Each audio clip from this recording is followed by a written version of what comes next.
wabarakatuh. Hai, kami dari kelompok 5 yang beranggota 7 orang akan menjelaskan materi mengenai komponen-komponen belajar dan pembelajaran. Nama saya Hilda Nurjana, nomor induk mahasiswa 19010250409. Saya Mariam Sidika dengan nomor induk mahasiswa 1901025385.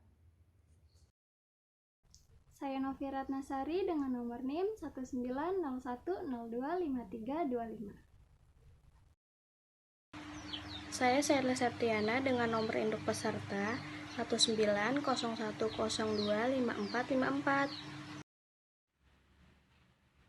Saya Syifa Septining Tias dengan nomor induk mahasiswa 1901025248.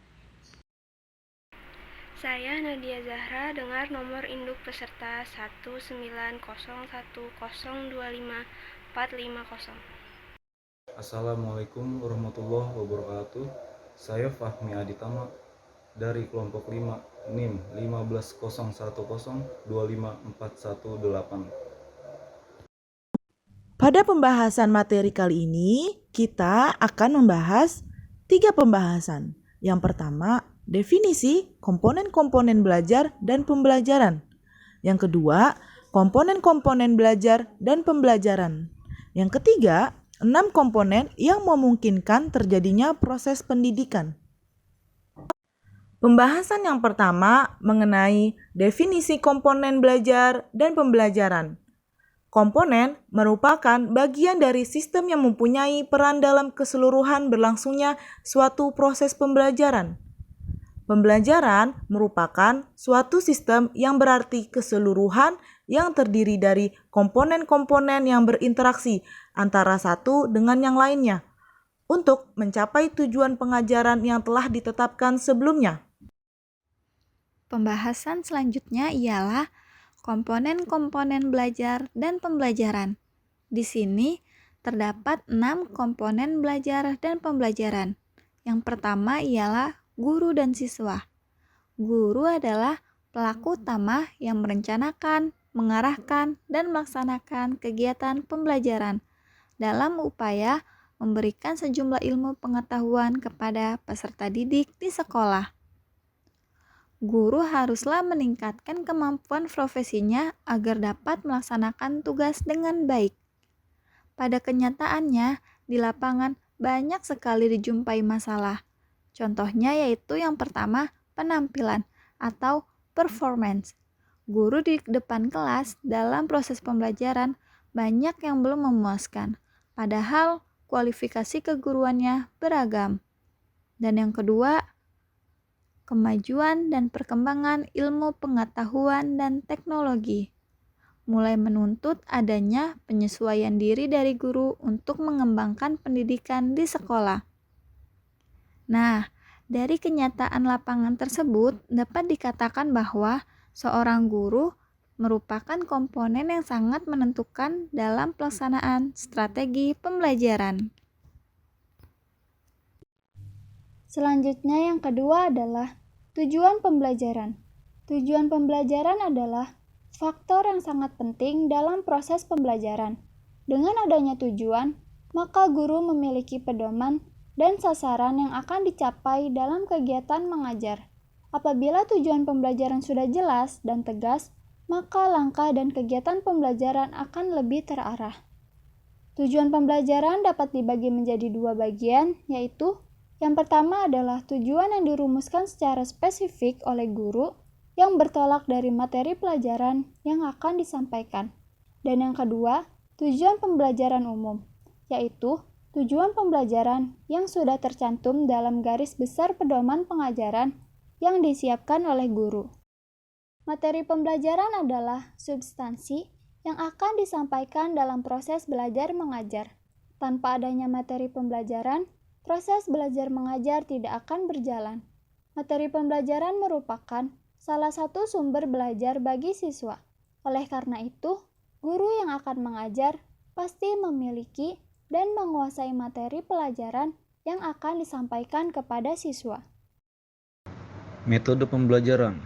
Metode pembelajaran didefinisikan sebagai cara yang digunakan guru dalam menjalankan fungsinya dan merupakan alat untuk mencapai tujuan pembelajaran.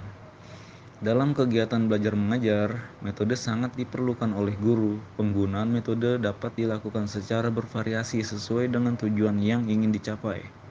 Penggunaan metode pembelajaran yang bervariasi akan memberikan suasana belajar yang menarik dan tidak membosankan bagi peserta didik. Faktor-faktor yang dapat mempengaruhi penggunaan metode pembelajaran adalah sebagai berikut. Yang pertama itu tujuan yang bermacam-macam jenis dan fungsinya. Yang kedua, peserta didik yang berbagai macam tingkat usianya. Yang ketiga, situasi yang berbagai macam keadaannya. Yang keempat, fasilitas yang berbagai macam kualitas dan kuantitasnya. Yang terakhir itu pribadi guru serta kemampuan profesionalnya yang berbeda-beda. Kelima, ada alat pembelajaran. Alat pembelajaran adalah media yang berfungsi sebagai alat bantu untuk memperlancar kegiatan pembelajaran agar lebih efisien dan efektif dalam mencapai tujuan pembelajaran. Alat atau media pembelajaran yaitu segala sesuatu yang dapat digunakan guru sebagai perantara untuk menyajikan bahan pelajaran. Menggunakan alat pembelajaran perlu mempertimbangkan beberapa hal. 1. Alat pendidikan harus sesuai dalam mencapai tujuan. Kedua, pendidik memahami dengan baik peranan alat pembelajaran. Ketiga, peserta didik dapat menerima dengan baik penggunaan alat pembelajaran. Dan terakhir, alat pembelajaran haruslah memberikan dampak yang baik serta tidak menimbulkan dampak negatif.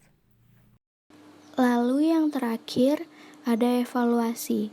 Evaluasi merupakan komponen terakhir di dalam sistem pembelajaran. Evaluasi berfungsi untuk melihat keberhasilan siswa dan sebagai umpan balik seorang guru dalam kinerjanya di dalam proses pembelajaran. Dengan adanya evaluasi dalam pembelajaran, guru akan mengetahui sejauh mana pengetahuan siswa dalam memahami materi tersebut.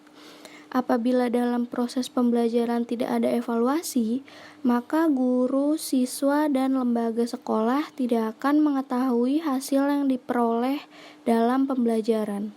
Oleh karena itu, evaluasi sangatlah penting di dalam proses belajar mengajar.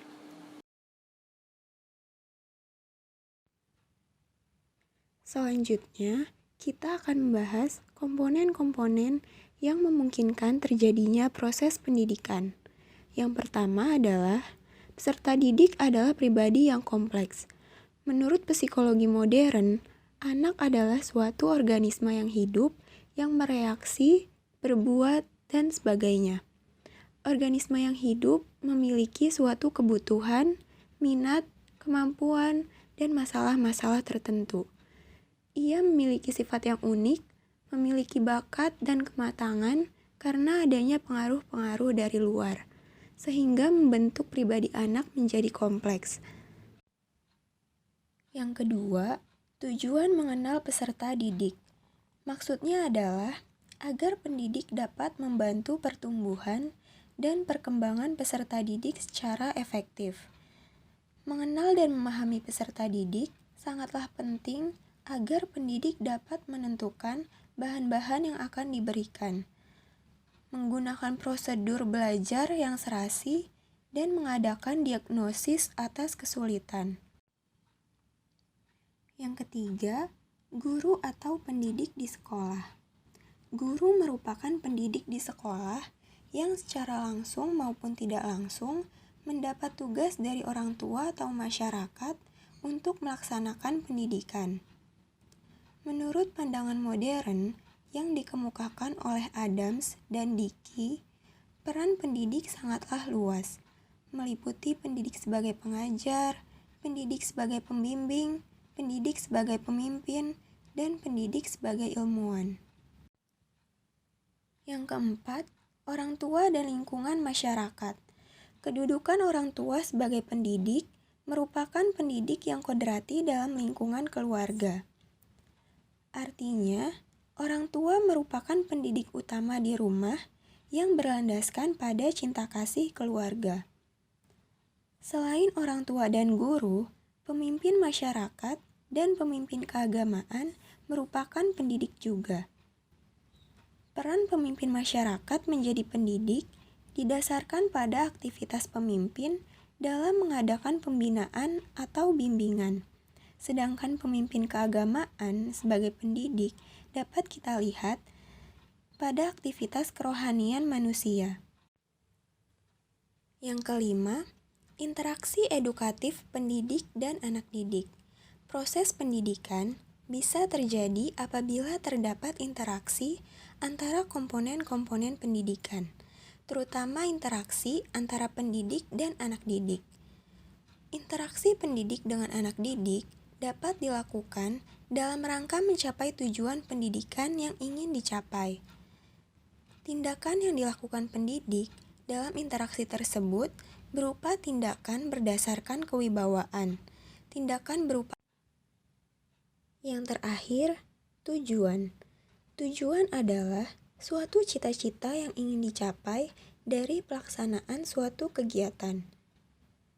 Tidak ada suatu kegiatan yang diprogramkan tanpa memiliki tujuan, karena hal tersebut merupakan suatu hal yang tidak memiliki kepastian dalam menentukan ke arah mana kegiatan akan dibawa.